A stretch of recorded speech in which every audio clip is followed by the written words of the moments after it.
The following episode of Starbase 80 originally aired in the year 2021. The date was May 27th. It was while we were reviewing all the first episodes of Star Trek series. In this one, we review the very first episode of the series Picard. You're going to see how that played out. Of course, Picard Season 2 is starting very soon, and I hope you will join us. That night, we will be doing a special hype episode for the second season of Picard, and I'm going to have some great guests already confirmed. Are Leo Genesek, Chris Pitcher, Joe Townsell is going to join us as well, and they will be convincing me that the second season of Picard is going to be better than the first season. We do love all things Star Trek, so of course we will be giving you a lot to be excited about with Picard Season 2, or as we like to call it here on Starbase 80, Picarder. Picarder. Picarder.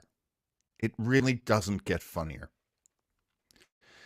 So, let's go on with the episode. Welcome to Starbase 80. It's time to begin.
Oh my goodness. What a show we have for you tonight. I'm going to bring Flobo in here immediately because he is as much a part of this whole thing we're going to do as I am, and we should probably have this conversation in front of you. Flobo Boyce, ladies and gentlemen.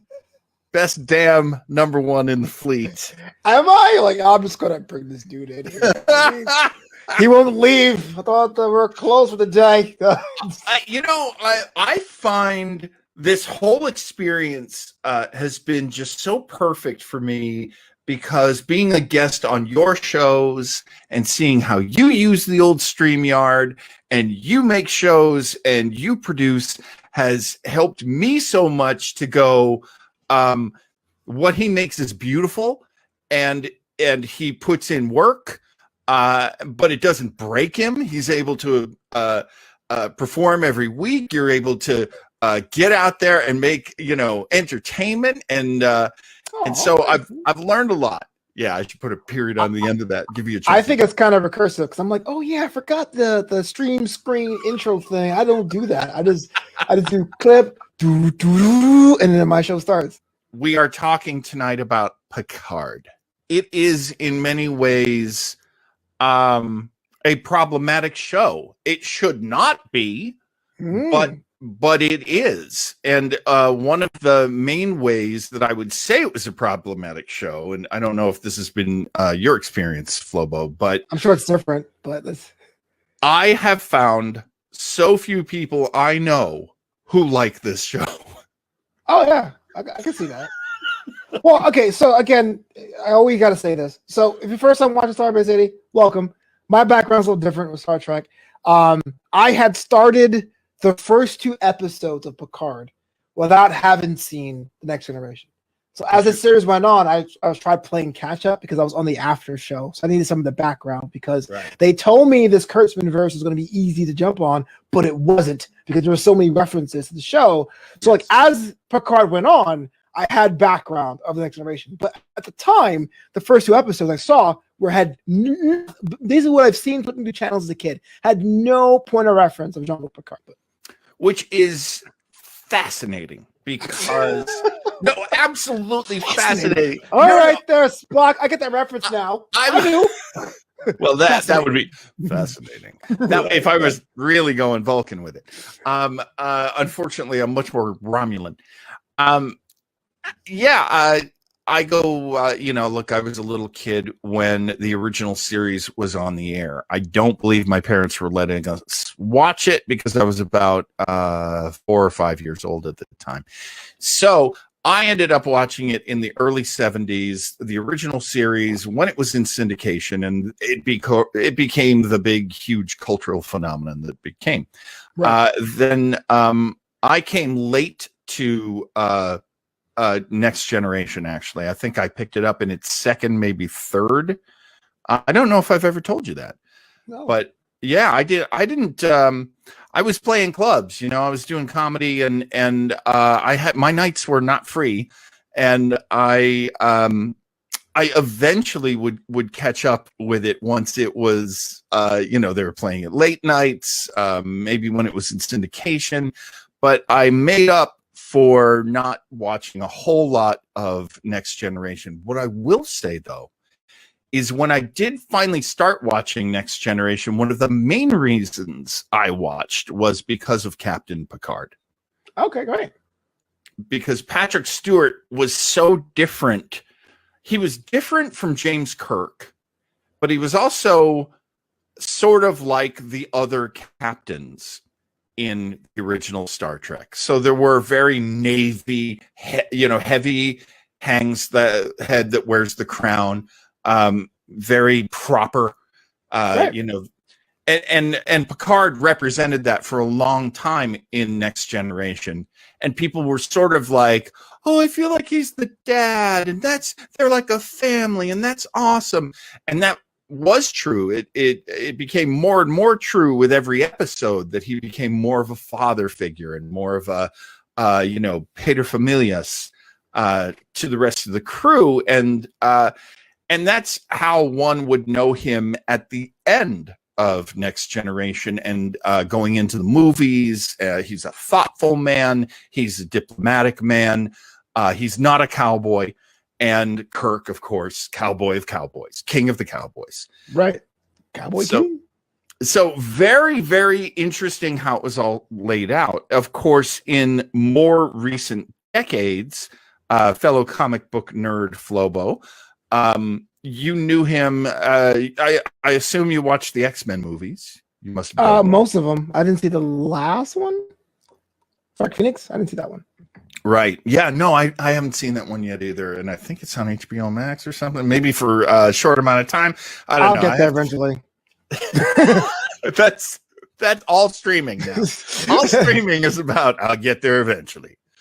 Eventually, I will have seen them all. Mosey on down on a lazy Saturday. I assume you've seen Patrick Stewart playing some other roles and some other things. You probably have some, opinion of him as an actor. Well, I mean, yeah, definitely has that classical trained vibe about him. But like, as a Royal kid, Shakespeare Company. Oh, he's like he's classic classic. top. Yeah. But as a kid, he was still known as a Star Trek guy. You know what I mean? Like, I'm not trying to say I live in a bubble and I didn't see him at all, but he was definitely the guy that would be on TV flipping through channels.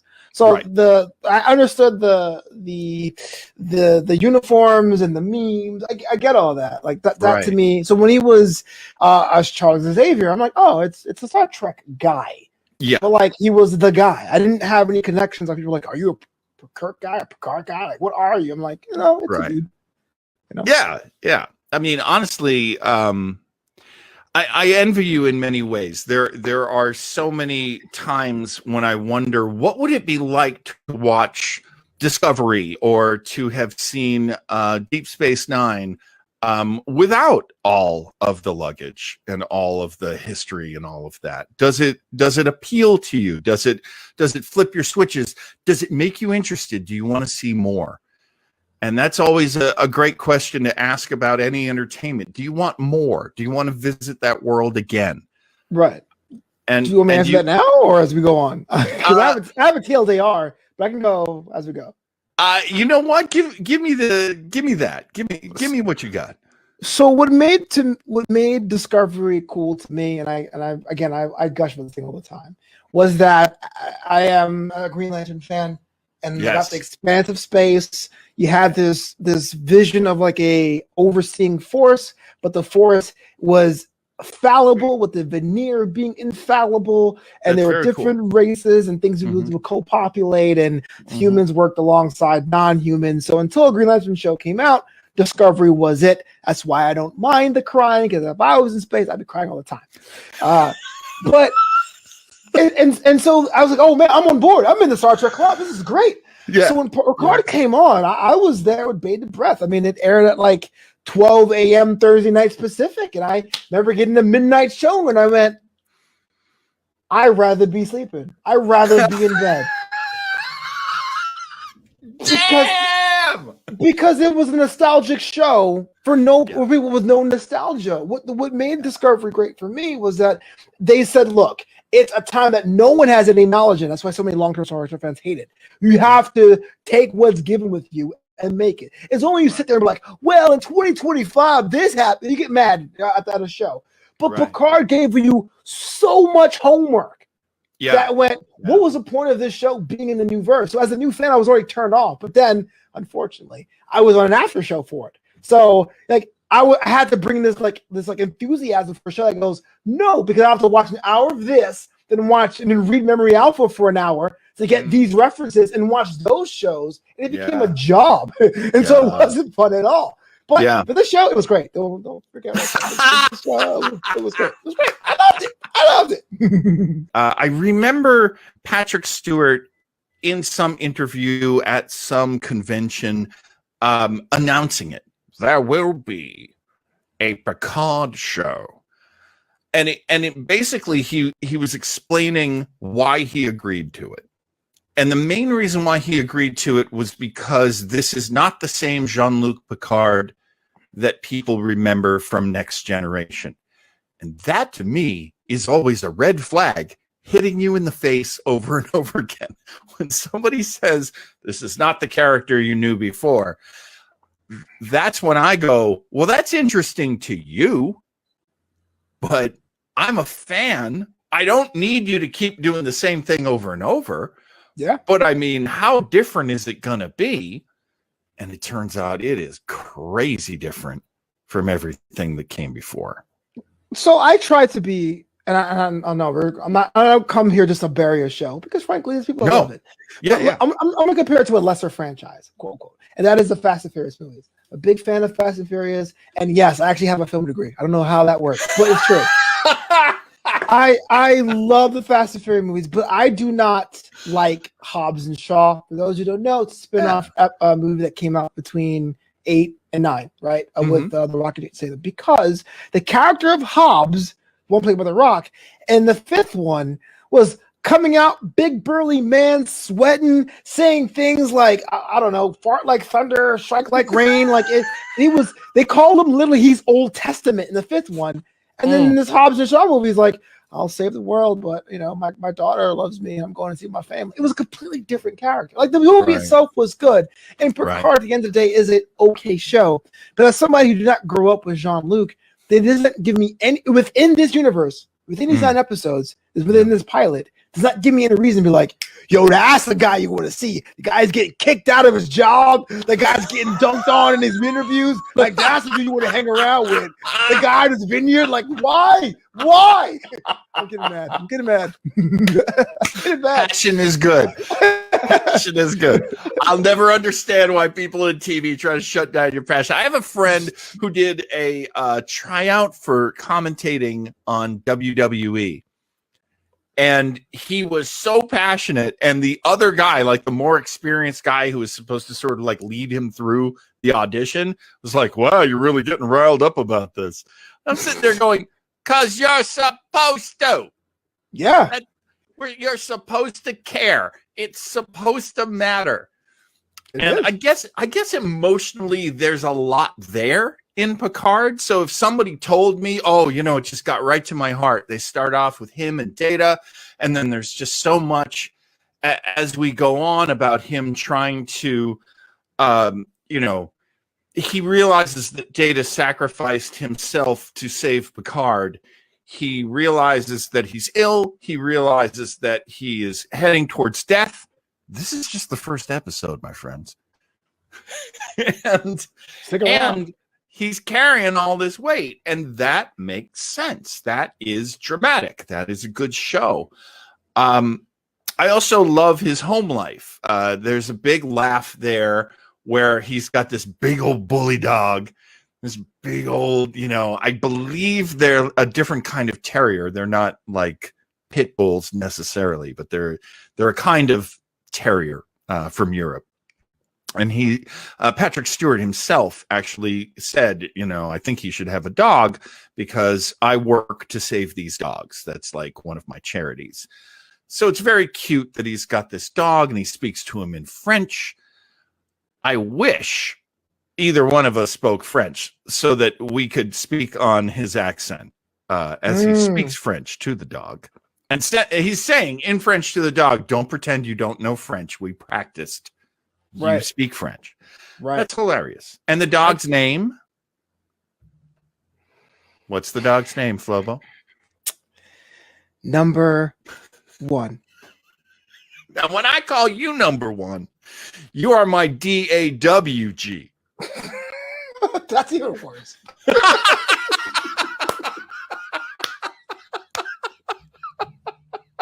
We're already canceled, guys. I'm sorry. Oh, this is what I mean. Okay. So again, I bear with me, fans of Starbase 80, both of you. I do not know anything about Jean-Luc Picard. But what I'm seeing is an old man that lives in a vineyard that calls a dog his subordinate. I'm going, this is the hero? not even they call him Riker. I get that, because he's a person. Oh, he had memories. He called him number 1. Of course the dog served you as a dog. What is it supposed to? I don't know. Oh. I don't understand the character beats at all. And if I was a fan of Jean-Luc Picard, I'd be like, huh, okay. What if the dog wasn't pooped? He goes, belay that order. And then like, I'm sorry, that's. I'm gonna be positive. I promise. I'll be positive. Hey man, you don't have to be anything but you. I'm gonna be positive. We win. We win just because we have you. That's all.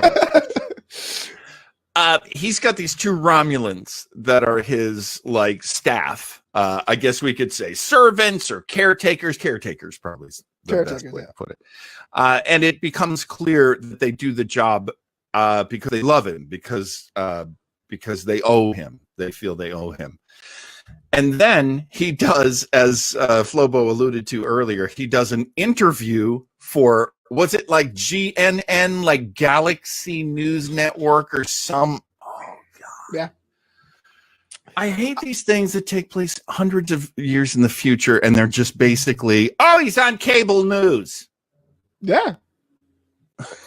Well, will he be cable holograms, brother? You know how much satellites cost in space? I cut the cord, okay? No, I'm just kidding. And everyone's watching it live. That's the other thing. Yeah, you know what? I actually have this in my notes, but this, I had an open mind of the show with all the flaws until that interview. When that interview happened, I go, I don't think the show's for me. Because it to me, it didn't make sense that on the anniversary of any event, a journalist is now looking for a scoop. Like, how many years have gone by? And if you know that, if you're Jean-Luc Picard, just say no. Why would you be on a show knowing full well there are questions unanswered? When I go, hey man, I'm having a anniversary of Gitmo. You coming through? No, it's a dumb idea. I was like, the lapse of logic got me so upset. And I go, I understand it's exposition, but then you make Picard look like a total boob. And you make this journalist look like a total evil person. Oh, and so I'm walking out like, who am I voting for? Who am I rooting for? Excuse me. That moment specifically, I was like, this show wasn't for me. It can't be. It's something I'm missing. Let me go back to TNG and see what I'm missing, because this makes no sense to me. Yeah, and this to me is also one of those great moments. You know how I love to complain about this. This is lazy writing. This is lazy ass writing. And we've got genius writers working on this show. I mean, guys who have given us great moments and guys who have great bona fides. And here they are why don't we have him sit down at an interview? Okay, hear me out, everybody. Yeah. It's going to be a gotcha journalist, and somehow we're going to go from rescuing Romulans during the Romulan supernova, but really want to talk about the robots who blew up Mars. This is not an exaggeration. That's exactly what freaking happened. It's so exposition heavy. Mm-hmm. One of the first things we learn in our writing courses: show us, don't tell us. Yep.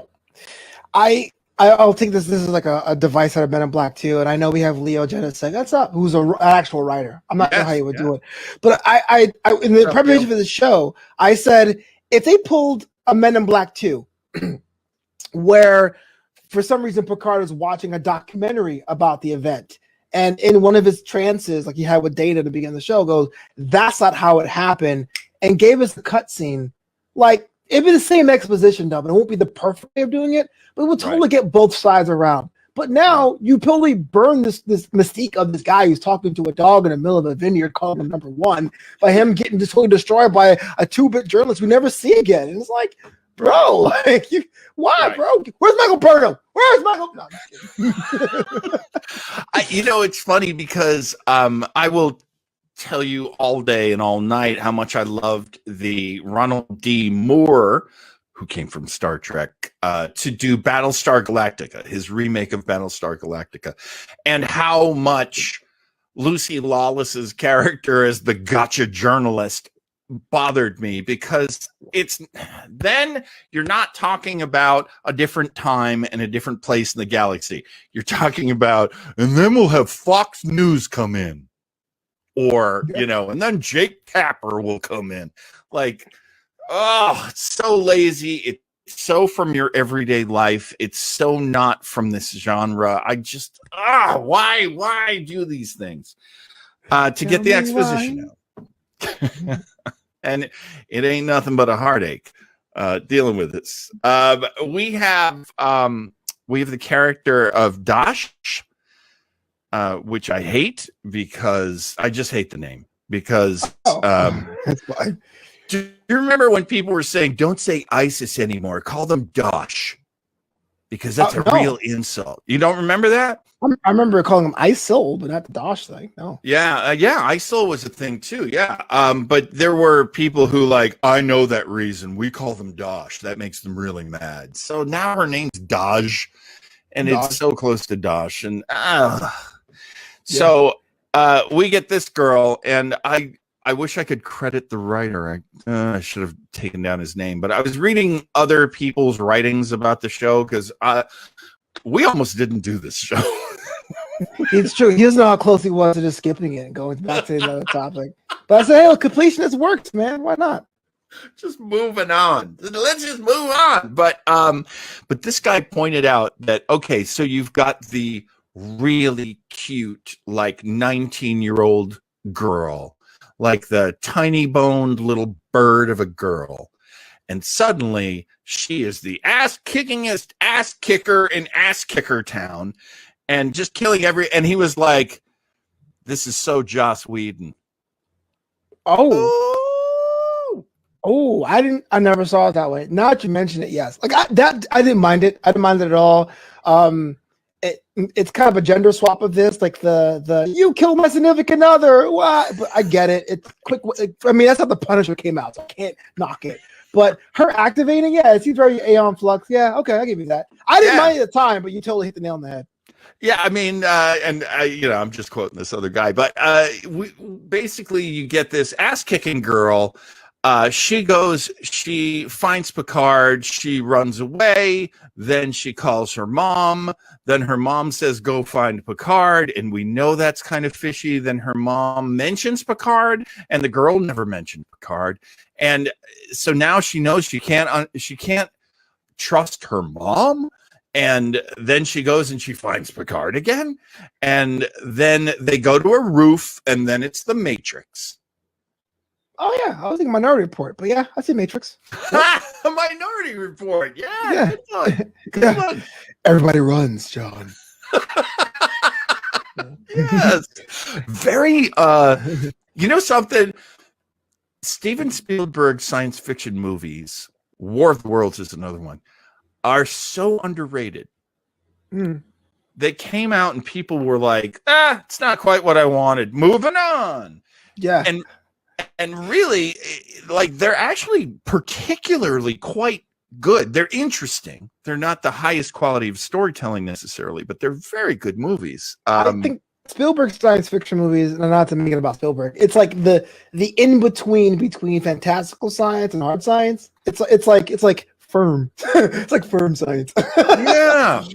Yeah, because he really cared about that. That was interesting how his science fiction, and it's very important because going all the way back to Star Trek the Motion Picture, Spielberg is a huge influence. What do? You show us something, then you cut to the people looking at it, then you play big music. Da, da, da, da. That's pretty much Star Trek the Motion Picture right there. They're ripping off Close Encounters of the First Kind. Yeah. Just over and over again. And now, what about Dr. McCoy? What about Spock? What about Scotty? It's just like how impressive it is. That's that old. You're a film student. You know the gaze object gaze. I mean, they let me graduate. I won't say much. One of the greatest pieces of film language is you show the person watching, they feel a certain way, then you show the thing they're looking at, then you come back to them, they're still feeling a certain way, and that's to imbue you with that feeling as well. True. Typical film language, just very much how these things cliche, even very much cliche. Am I right? And one of the things that happens a lot in Picard is it is a beautiful show. There is a lot of very beautiful nature, sunlight, a lot of lens flares, a lot of dappled sunsets and sunrises. Pretty gorgeous show. And I actually felt bad that I didn't give a lot of credit to Discovery for that as well when we were talking about Discovery. Just how beautiful it is. True. I'm agreeing with you. The Vineyard stuff looks great. I am not a fan of the theme song, but you can't deny the quality of it. It's almost like a BMW. Not my flavor, like it's all right, but it does look very, very nice. And the production design of the Kurtzman universe. And I know he's the first person to do this, but I give all credit to Anthony Zuiker and Jerry Bruckheimer for the CSI. I mean, the CSI series gave you a movie feel every week, feature television, what they call it. So even though those Kurtzman shows look like they're expensive, they kind of give you a sense of space. So props to that. Yes. But your point about the plot beats of the story, I'm trying not to bury the show. I'm trying to find positive. I like the adventure, but again, as someone with no attachment to Jean-Luc Picard, it does seem like he's playing out of position. They set him up to be like the wise sage on top of the mountain to give out advice and go ahead, Dodge. Not to be like, well, we're going to. and so when he's literally being pulled, you're like, poor guy. Man, like you need to like chill, like, and they have him actually failing because there's a whole storyline of him dying, which eventually, spoiler alert, makes him have a robot clone of himself. Whatever. My God! Hey man, and I'm not making it up, but the point is the way it's structured is almost like you want him to be like, in my years, here's my experience, go forth. Not like the boys are back in town, I'm getting a crew. Like, whatever. Sit your ass down, old man. Like, it's weird. I mean, one of the things I had to actually talk to my wife about it because she and I have watched all of these things together. And shout out to your wife, man. Trooper. What's that? Shout out to your wife. She's a trooper. She's awesome. Here's what I asked her today. I said, honey, do you think Patrick Stewart, having worked with, oh my gosh, he played Magneto, Ian McKellen. Thank you. Oh my goodness. I don't okay, first off, don't listen to me if I criticize anybody for being old, because I am old. Ian McKellen. Ian McKellen is such a great actor. They're very good friends. They played in a lot of things together. There was a play that we saw called Wasteland, where they were the two main characters, and they were fantastic. And Ian McKellen, I'll always remember him from the Lord of the Rings movie where someone says, do you think Frodo and Sam will make it to Mordor to get rid of the ring? Do you think they'll make it? And Ian McKellen says, as Gandalf, what does your heart tell you? Ooh. Right? And he says it in such a way, I can't do it, but he says it in such a way that like the whole movie is worth it. Yeah. That it's about feeling, and it's about love, and it's about faith. And anyone else delivering that line might not have been able to open the treasure chest and just let you see the shining gold and glittering jewels in there. You wouldn't have felt what you felt if it hadn't been for the quality of the actor who delivered the line. Sorry, Gilbert Gottfried. What did your heart tell you? I wondered, is Patrick Stewart ripping off Ian McKellen in this show? Well, yeah, and I think about Gandalf is my point. Gandalf helps, he assists, but he doesn't like grabs his sawed-off wand and goes to work. And so when Dodge shows up, and then this guy decides to, like, I understand his character is like, what are you doing, old man? Like, you've won the game of life. Bad day at the news station, fine, but right. What? I need a crew. And I'll be honest with you, a lot of people don't like. We don't see her here, Rafi. I thought Rafi was a bright spot for the series. I like the banter. People don't really like that. I think that was kind of a cool dynamic of what they had. But to get there. There were so many things that watching it first, I'm like, there's no way this old man's doing this, right? There's no way they're letting him do. No, he's actually doing it. He calls his dog number 1. Is he safe? Oh, fine. But then he goes to Starfleet, and even Starfleet's like, what are you doing here, Jean-Luc? Get out of here. I had the Picard maneuver. Beat it. Like it's a very attractive thing for an actor to play an outsider. You know that, And so for the story to set him up as an outsider, that's okay. Here's my problem with the supporting cast that they eventually put around him. 7 of 9 is in there. There's this girl, Agnes, played by Alison Pill. Actually, that's a character I don't like, by the way. But very good reasons not to like her. Moving on. I don't want to get to. I don't want to do a Barry session, but like. I understand if you want to make proactive decisions. You want your character to be like, this needs to be done. Yeah. But for any reason, if the big mystery was the same and a crew came to Picard and go, we need your leadership. I can't. Yeah. We need your leadership because of this. And he goes, I will. I would believe that infinitely more than having this person who's literally dying and knowing he's dying on a spy mission for something he doesn't quite comprehend until the third act. And then decide, well, guess we're going to space. And not one person being like, no, I'm going to physically stop you from doing it. It's kind of like, you want to do it? All right, man, be safe. And he goes off on his own. That's the other thing. He's off on his own. Yeah. It just reminds me so much of that Bobcat Goldthwait joke where, did I already do this bit? I don't think I did this bit.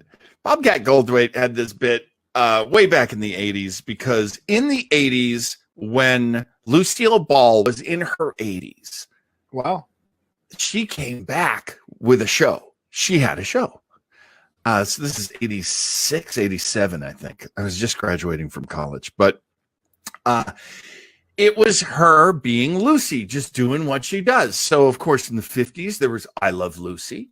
And then about 10 years after that, she did a show called Here's Lucy. Mm-hmm. This one was called Life with Lucy.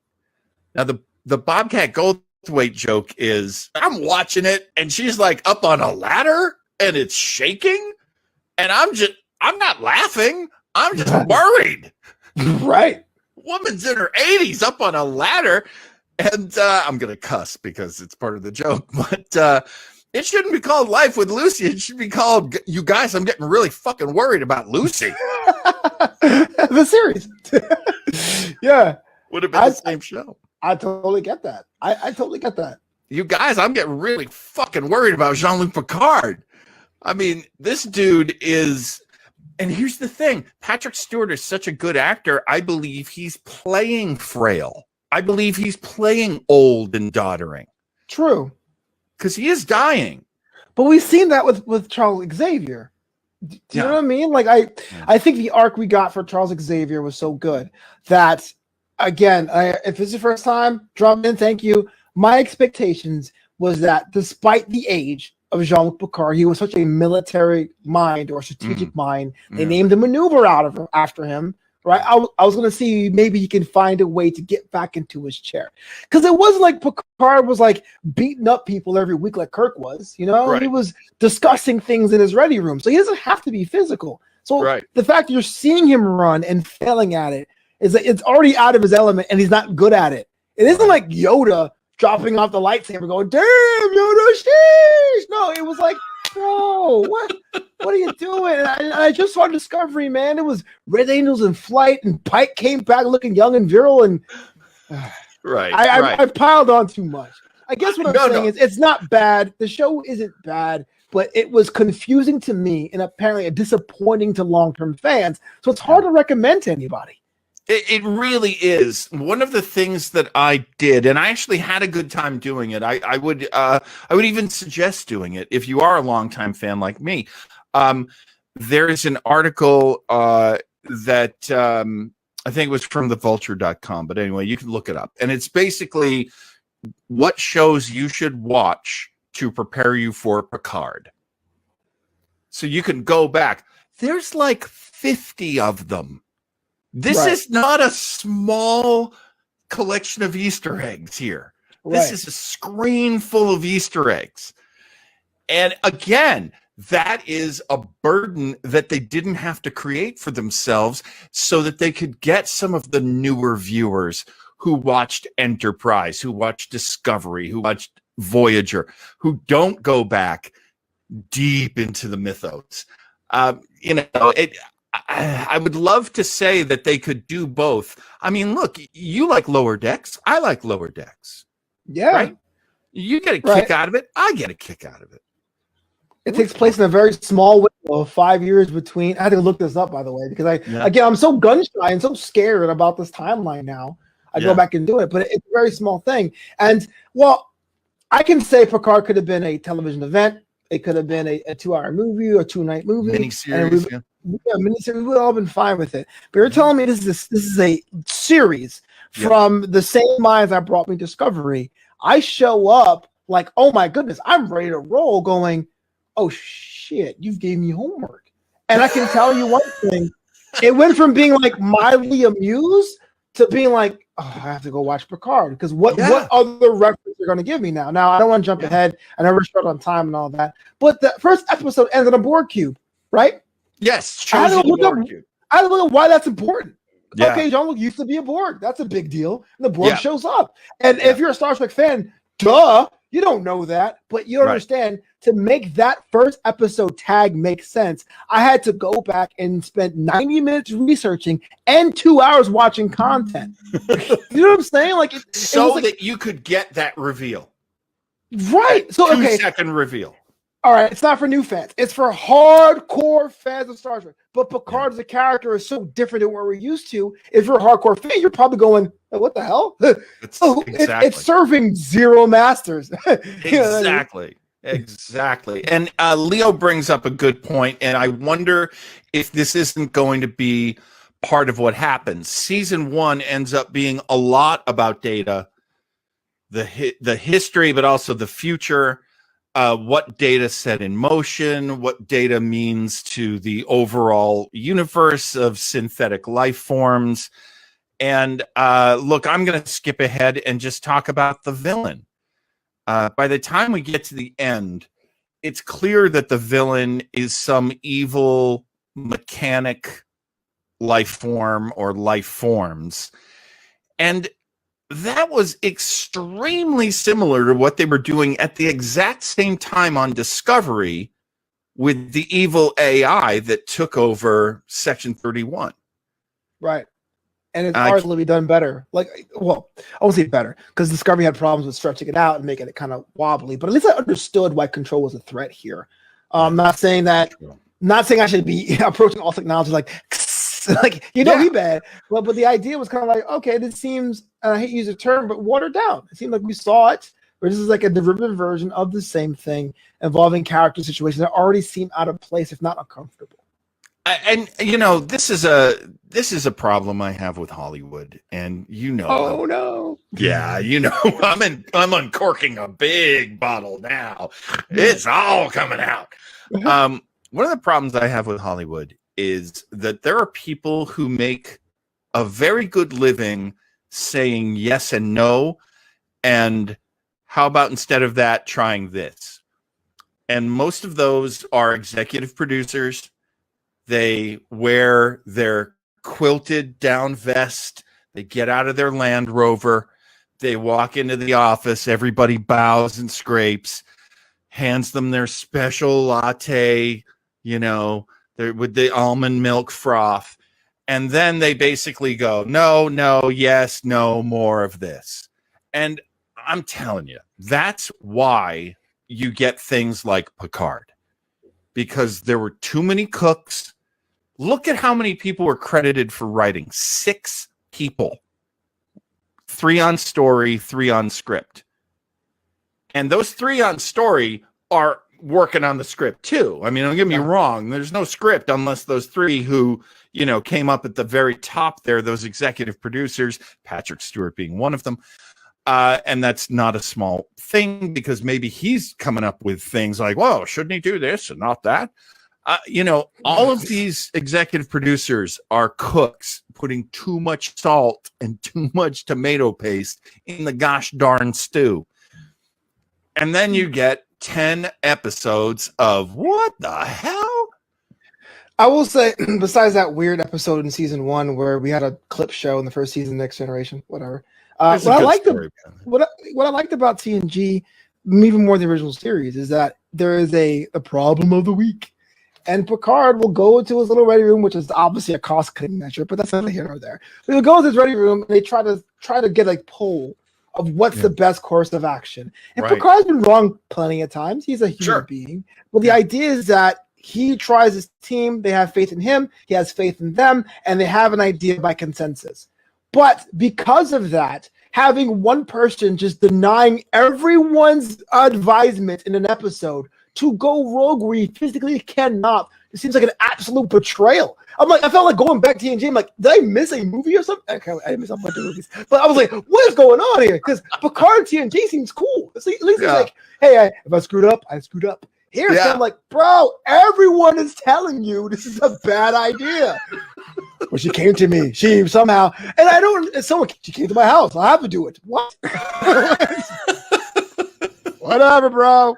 Well, and that's the other thing too. I feel like there's a family connection that they were drawing off of, that they weren't earning it. They weren't showing it to you, because technically Patrick Stewart feels like a lot of the crew are his children, including Data.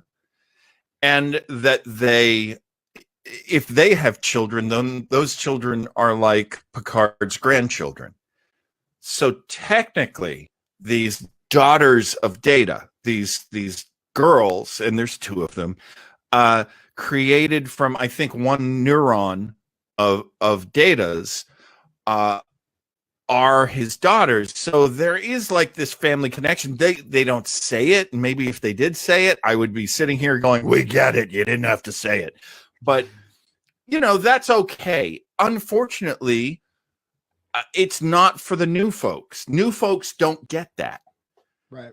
From the very first scene that there is an emotional connection from Picard to Data. But you know what I needed? Really, I needed more of the Next Generation to be in this show.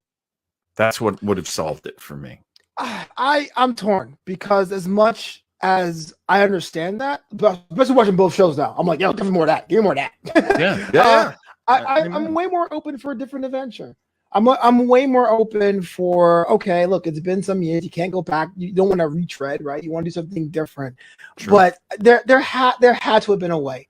And then this is me just with my film school degree to give someone a sense of the world changing, a sense of the way things are interrelations are different, and an adventure that this character can go on without completely undoing 7 years and like a bunch of movies of like canon. And that's just me. Like it took me forever to finish that series, but I can imagine growing up with this character. Yeah. And then seeing this would be the worst. I always go back to Riverdale. That's my thing I get mad about because Star Trek fans get a bad idea. Archie just had a crappy car and was trying to date between Betty and Veronica. Yeah. But now in the show, Riverdale, he's like covering up murders and beating up people in television shops. And I go, not my Archie. This is the complete opposite of what Archie was doing. I'm out. And so I get fans for saying that. But you can't, no one can tell me, well, Picard is definitely the extension of what John Luke was doing. No! It's an alternate universe. Yeah, I mean, honestly, this is not the Picard. This is a Picard. This is old Picard in this very specific, context, and it's a box. We're not getting out of it. It didn't break out. Okay, we're 50 minutes in here. Oh yeah, let's see. I have my notes here if you want me to go through. Oh yeah, hit me up with your notes. Just things to touch upon. The intro is okay, but yeah, it was a sleepy song. Yeah, there was at the moment when the homegirl activated in her apartment where I went, yeah, this is different to Star Trek. Like, you got to give me everything, huh? Sweet. I talked about the news anchor before. Yeah. Mom is sketchy AF. Yeah, yeah. Like even AI, as he was oh, it's a big research board cube. So here's the deal. I know it's supposed to take place in the world, but the show has a focus problem. Am I treating this as a revival extension of Picard era Star Trek, or am I supposed to consider this a departure in storytelling featuring these characters? It can't be both. It can't be both. Flobo falls off cliff. And I said, this show is so different. It's the criminal intent of Star Trek. That's nice. Yeah, nice. Kind of throwing it back there to CBS too. You got that CBS connection. I mean, look, I never thought that you could show me a show called Picard that I would have this much ambivalence at best about it. And part of it has to do with I do not like the supporting characters. I just don't like them. Nobody here. I mean, here's the problem. The needy samurai. Mm-hmm. I like him, but I'm an old man, and old men kind of get into this thing of like mentoring. Yeah. And so that like gives us a whole lot of like old man, like, oh, it really would be great if this kind of kick-ass good fighter character really depended on me and what I have to say. Yeah. My opinions and stuff. There are some archetypes here in the supporting cast. I know that we don't get to meet all of them in the first episode. Girardi, for me, was the one I was like, oh man, I really don't like this character. It takes a lot from that like a character, right? But this one I was kind of like, doesn't really do it for me. Fine. The laughing in the face. You're serious. Is right out of trope 101. Yes. I understand Rafi gets a lot of hate, and I understand the hate, but I like the fact the reason why I do like Rafi in this one, because to me, she was the bridge between the Picard I've seen over there and this broken down man I'm seeing here. Someone that could say, yeah, you're JL to me. Or remember that time when we did that thing and you messed up? Here's some, like, to me that put some gravitas, some realness in this world. Otherwise, it felt like two different worlds happening at once. So yeah, and our fighter pilot guy going through some stuff. I don't want doctors. And I mean, he's okay, but then the fact that I don't love him, but he's okay. But then the fact that every hologram on the ship is him just doing a different character. Hello, how are you? I'm the same guy, but I just have a different voice and different hand movements. Like, ugh. I Uh, mean, I wouldn't. Yeah. that's- I personally, out of 10, I'll give it a 4.5. I watched it. I finished it, which is to say, even though I was compelled to finish it because of the after show thing. There's Right. enough Star Trek issues, but as a classic show, it kind of is like forgotten about, or is not really considered top. And as a new Trek fan, it was not the follow up to Discovery I was looking for. I hear you. I hear you. And that's very fair. As a big fan of Data, it did kind of pay off, so I didn't hate that. There was always that question in TNG: why is there only one Data? And of course, we find out there's more. But you got to dig really deep. Like they reference the movie Star Trek Nemesis, one of the most I don't give a damn movies. I personally, I don't hate that movie, but if you're gonna reference movies, that is not the movie where all the fans are like, "Oh, yeah, I'm with you." It's canon. It's canon because most fans are like, "Well, I know I watched it and then immediately hated it. What happened again?" Like, right. Anyway, are you gonna watch the second season? Are you going to watch season 2 of Picard? So, at the end of the first season, I was like, I'm okay.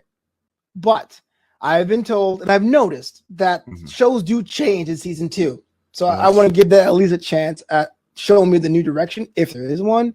Yeah. But I can tell you, I'm approaching it strictly on logic. There's no entertainment reason for me to be like, oh, yeah, why not? I want more of that Raffi. This is more like, oh, I'll give it a shot. Because season 1 of TNG was different than season 2 and so on and so forth. Right.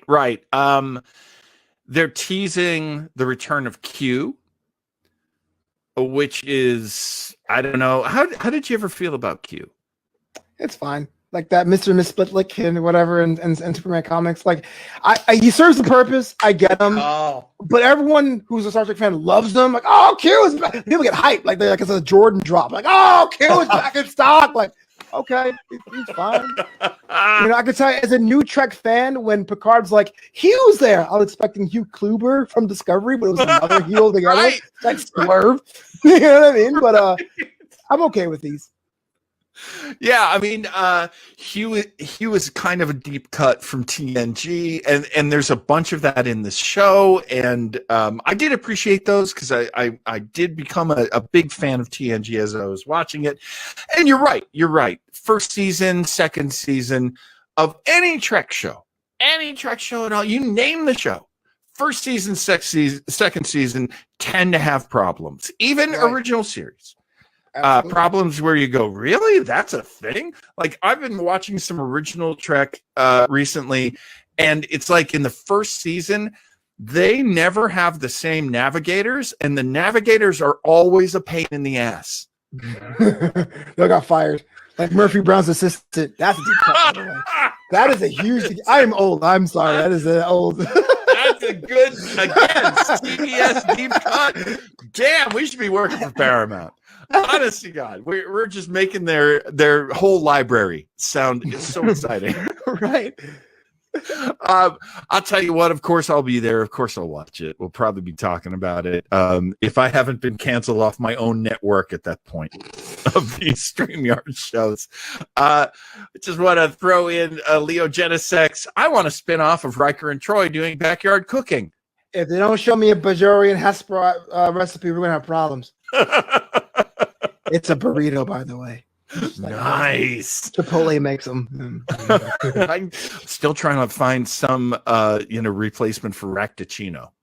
Oh, that does sound pretty nice. I mean, I'm not sure my body could take it because even a cup of tea is too much for me, but still. It's a little good way to go out, though. Yeah, man. I'll go out with some Klingon coffee. Absolutely. Oh, my friends, that brings us to the end of yet another episode of SB80. What's going on, Flubbo? I had a terrible joke in my head, but continue. Go, do it. I gotta do your eulogy. Here lies John Weber, death by ascending. Okay. That was a Klingon joke. I am too much of a nerd. I'm out. Let's go. Folks, we're going to wind it up for this one. Bottom line, if Picard is your thing, God bless. If Picard's not your thing, we understand. We get it. And hey, it's all Trek. And all Trek, ultimately, all Trek to me is worth watching and good. I hated Lower Decks when I started. What do you think, by the way, Flobo? Should we talk Lower Decks? Is it worth talking Lower Decks, doing a whole episode just for that? I'm down. If I guess we would cover more episodes, either the first half of the season or the entirety of the season. It's only 7 episodes. Yeah, so I'll be down because I do think the weakest episodes are the first 2. So when someone goes, I watch 2 episodes and I quit, I'm like, I can't get mad. I'm like, yeah, because I don't want to be that guy who's like, it gets better, keep watching. Because I hate that. So I'm like, you're right. Yeah, I mean, honestly, I was doing a little research trying to decide should we do it, and the like the showrunner, like the main guy behind the show, says, yeah, first 2 episodes, but the ones after that, and that was my experience as well. First 2 episodes were pushing me away hard, and then I just really started to see a beautiful Star Trek series in there. Yeah. I will say, Mariner is not likable at all. Like, I'll be honest, like, as someone who defends Burnham, like, Mariner goes out of your way to be like, this chick here. But that's another time, another episode, another show. Okay, we will be doing Lower Decks as our next episode. That is it. That is decided. Leo Genesek, will you be our guest? I was going to yes, bro. I was going to get in touch with you anyway for this one because as you humor on the spot writer, instead. I know I messaged you privately, but now you're on the spot. So do our show next week. You know, Leo and I are good enough friends that I am starting to be a really terrible friend to him. So yes, put him on the spot. That's exactly what I'm doing. Leo, I know you're going to say yes. If you can be there in any capacity, I know you would be there. So Leo, please be our guest for next Thursday, 6 p.m. right here in Starbase 80. We will be talking Lower Decks and why it is the most important new Star Trek show. How about that? That is a big, obnoxious thing to say, isn't it? And the tease, I love it. Hey, man, I'm all about it. And folks, you were there. You were there when Leo Genesek said yes. Bear witness. Okay. Flobo, thank you so much for doing this show. I know Thursdays are a very busy day for you. I appreciate you so much for joining us. And ladies and gentlemen, where can we find you, Flobo? Oh, you can follow all your things at Flobo Boys. And look, this guy hosts a bunch of shows. Support the homie. NewAmsterdam.com, KNEW Amsterdam.com. And well, we're heading to June. That's my birth month. And you can support me by buying a t-shirt at flobito.threadless.com. Nice. And also, you got Patreon. Yes, so patreon.com/Flobo Boys. Exclusive episodes of Flobo Star on Netflix where I go through the Netflix comedy specials. And every month, Flobito's Book Club. It's worth a skim. Oh, that sounds like fun. All right, man. Well, I have a feeling for somebody's birthday, somebody's getting a new patron from the Patreon, but I'm not gonna Leo. I'm not on the spot, right? That's how we do it. On the spot, no? We're putting Leo on the spot. Coughin' up, Leo. Cough up a little extra money for your friend Flobo. All right, folks, you can find me on Twitter at Starbase80. You can also find us on Facebook in the Starbase 80 group. We are always happy to have you come by the show, talk to us. We just love it. And Flobo, my friend, live long and prosper. Kaplach.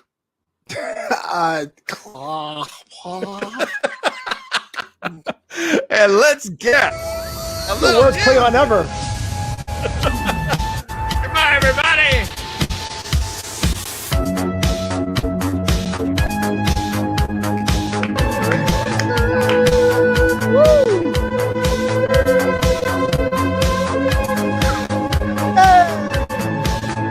Thanks, Leo. Thanks. I appreciate you. This is great. I think the best part is watching these 2 old men dance. He's not coming back ever again. You know that, right? He's not gonna. He's gonna